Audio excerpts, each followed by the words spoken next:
அடுத்து ஒரு ஆடியன்ஸ் போல் வந்திருக்குங்க. அதாவது இந்த வீட்டில் பிக் பாஸ் வீட்டில் இப்போ இருக்கிறவங்களுக்கு யாருக்கு ரெட் கார்பெட் விரித்து அந்த ரெட் கார்பெட்டில் அவங்க நடந்து போகணும் அப்படின்னு ஆடியன்ஸ் கிட்ட ஒரு போல் நடத்தியிருக்காங்க. அந்த போலில் வின்னர் வந்து அர்ச்சனா. அது அவங்க தான் படிக்கிறாங்க. அந்த லெட்டரை போய் பார்த்த உடனே ஐயோ ஆல்ரெடியே இவங்க நம்ம மேலே பொறாமையின் உச்சத்தில் சுற்றிக்கிட்டு இருக்கானுங்க, இதை வேற சொன்னால் என்ன பண்ணுவாங்களே தெரியலையே அப்படின்னு இவங்க படிக்கிறாங்க. படித்த உடனே இவர் விஷ்ணு சொல்கிறாரு, ஹே விஜய், நீ சொன்னது போல தான் நடக்குது போல இருக்க அப்படிங்கிறாரு. இதை படிச்சுக்கிட்டே இருக்கும்போது விசித்ரா அவங்களுடைய முகம் வந்து இருண்டு போகுது. நாங்கள் எல்லாருமே உங்களுக்கு பணிவிட செய்யணுமா? பணிவிடலாம் இல்லைங்க, அது ரெட் கார்பெட் தான் அது வைக்கணும். அது ஆடியன்ஸ் போலில் கேட்டிருக்காங்க.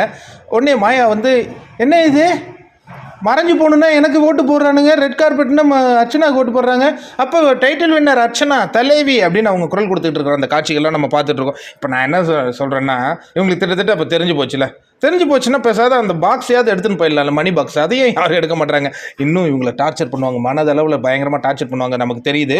சரி, அடுத்த ஒரு விஷயம் என்னன்னா, இப்போ வெளியேறிய போட்டியாளர்கள்லாம் சில பேர் உள்ளே அவங்க கூப்பிட்டுட்டு இருக்காங்க. ஐஷு வாங்க, அக்ஷயா வாங்க, நிக்சன் வாங்கன்னு இந்த பூர்ணிமான் மாயா கோஷ்டிஸ் எதற்காக கூப்பிட்றாங்கன்னு நினைக்கிறீங்க? ஏன்னா அவங்கெல்லாம் வந்த உடனே வெளியில் இருக்கிற அந்த நிலவரத்தெல்லாம் கேட்டு எல்லாமே வந்து இவங்களை திரும்பி அட்டாக் பண்ணுறதுக்காக தான் நினைக்கிறேன். இந்த ஒரு வாரம் முடிகிற வரையும் அர்ச்சனாவை நிம்மதியாக இருக்க விட மாட்டாங்கங்க. அந்த பொண்ணு வந்து ஒரு ஃபன் பண்ணலாங்கிற ஒரு முடிவில் இருந்தது இல்லையா? பிக் பாஸ் டீமும் இப்போ இந்த ரெட் கார்பெட் தேவையா, காலையில் இவங்க பூட்டு கீட்டுன்னு கொடுத்து, ஏன்னா மற்றவங்களுடைய ஓட்டெல்லாம் கூட்டினா கூட அர்ச்சனாவுடைய ஓட்டுக்கு ஈக்குவல் ஆகலை. அப்படிங்கும்போது இந்த எல்லா வன்மத்தையும் கொண்டு வந்து கொட்டுவாங்க. யார் அந்த போட்டியாளர்கள்லாம் அந்த இடத்துல கரெக்டாக சொருவராக இருப்பாருங்க, ரெட் கார்பெட் அப்படின்னு சொல்லிட்டு. பயங்கரமான ஒரு சம்பவம் இன்னும் எபிசோடில் காத்துக்கிட்டு இருக்குங்கிறது நமக்கு கண்டிப்பாக தெரியுது.